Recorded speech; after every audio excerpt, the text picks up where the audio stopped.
नमस्कार दोस्तों, एक बार फिर से हमारे चैनल पे आपका स्वागत है। आइए आपको हम बताते हैं एक नई योजना आई है सरकारी की। आपको उसके बारे में पता है तो नहीं? तो चलिए जानते हैं क्या यो एक बार फिर से हमारे चैनल पे आपका स्वागत है। आइए आपको हम बताते हैं डेयरी फार्म योजना 2024 क्या है। याद रहे, डेयरी फार्म योजना 2024 क्या है।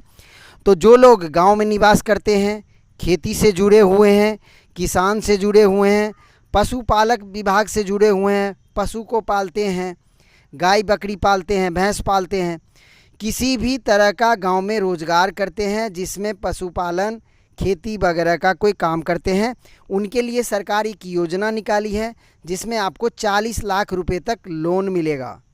अब ये लोन की प्रक्रिया कैसे मिलेगा, आज हम इसी के बारे में बात करने वाले हैं। तो जो लोग हमारे चैनल पे नए हैं प्लीज़ हमारे चैनल पे सब्सक्राइब ज़रूर कर लें। तो चलिए शुरू करते हैं कि क्या प्रक्रिया है इसमें और क्या क्या डॉक्यूमेंट। डेयरी फार्म खोलने के लिए जो लोग इच्छुक हैं, जो डेयरी फार्म खोलना चाहते हैं, उनके लिए ये योजना है जिसमें आपको मैक्सिमम 40 लाख तक लोन दिया जाएगा।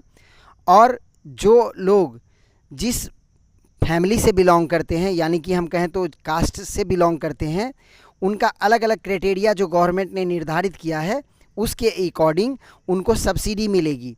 जैसे किन्हीं को 50% सब्सिडी मिलेगी, जनरल में आते हैं उनको 50% मिलेगी, जो पिछड़े में आते हैं उनको 50% सब्सिडी मिलेगी, जो अति पिछड़े में आते हैं उनको 75% सब्सिडी मिलेगा।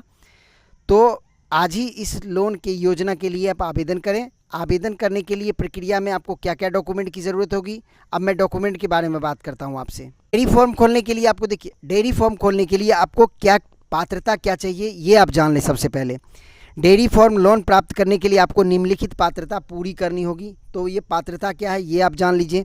कम से कम 5 पशुओं के लिए 0.25 एकड़ ज़मीन होना चाहिए। डेयरी फार्म अगर आप खोलना चाहते हैं तो मिनिमम आपको 5 पशुओं के लिए 0.25 एकड़ ज़मीन होना चाहिए आपको। अगर ज़मीन नहीं है तो किराए की ज़मीन पर भी लोन के लिए आवेदन किया जा सकता है। अगर आपके पास अपनी ज़मीन नहीं है तो इतनी ज़मीन आप कम से कम किराए पे ले लें और उसके लिए भी आपको लोन मिल जाएगा। आवेदन की उम्र 18 से 65 साल होना चाहिए। जो लोग इसके लिए आवेदन करना चाहते हैं उनकी उम्र 18 साल से 65 साल होनी चाहिए।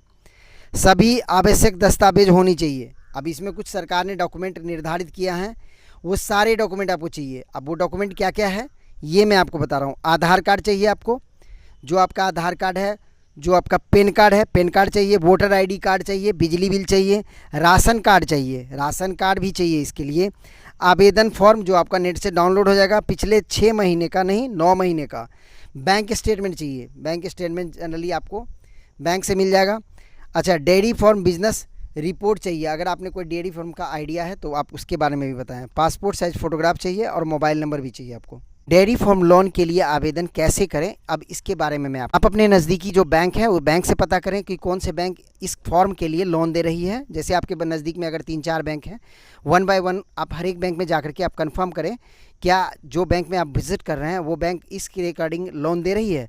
अगर नहीं दे रही है तो आप उसके लिए वो राइट डाउन कर लें। अगर दे रही है तो वो आप लिस्टेड कर लें कि ये बैंक लोन दे रही है। उस बैंक में सबसे पहले आपको एक खाता खुलवाना होगा, उसके बाद आपकी लोन की प्रक्रिया आरंभ। और उसके बाद क्या करना होगा आपको, बैंक के जो बड़े पदाधिकारी हैं या जो मैनेजर साहब हैं उनसे आप मिल करके इस डायरी प्रोजेक्ट के बारे में सारी डिटेल्स बताएं। जो आपके पास डॉक्यूमेंट है वो सारी डॉक्यूमेंट वेरीफाई कराएं। उसके लिए आप ये बताएं कि इनके लिए आपको आवेदन करना है, तो अगला प्रक्रिया आपका क्या होगा और इसमें बैंक वाले आपकी क्या मदद कर सकते हैं। और यहाँ से हेल्प लेने के बाद आप यहाँ पे अप्लाई करेंगे, उसके बाद आपको यहाँ से अनुदान राशि मिल। जब आप आवेदन करते हैं तो इसके लिए समीक्षा के लिए ये अनुमोदन में चला जाएगा। समीक्षा और अनुमोदन आपके द्वारा जमा किए गए आवेदन की समीक्षा करने के बाद बैंक द्वारा आवश्यक अनुसार आपके दस्तावेज की सत्यापन किया जाएगा। अगर सभी जानकारी सही हो तो आपका ऋण अनुमोदन किया जाएगा। एक्चुअली कई बार ये चीज़ गवर्नमेंट पे डिपेंडेंट नहीं है, आपको बैंक के ऊपर भी डिपेंडेंट है, क्योंकि जो आपको लोन प्रोवाइड करेगी ये बैंक ही प्रोवाइड करेगी। बट यहाँ से कोऑर्डिनेशन जो है बैंक करती है और जो गवर्नमेंट अधिकारी आपके पास आकर के पहले फिजिकल वेरिफिकेशन करेंगे, तब आपकी लोन की प्रक्रिया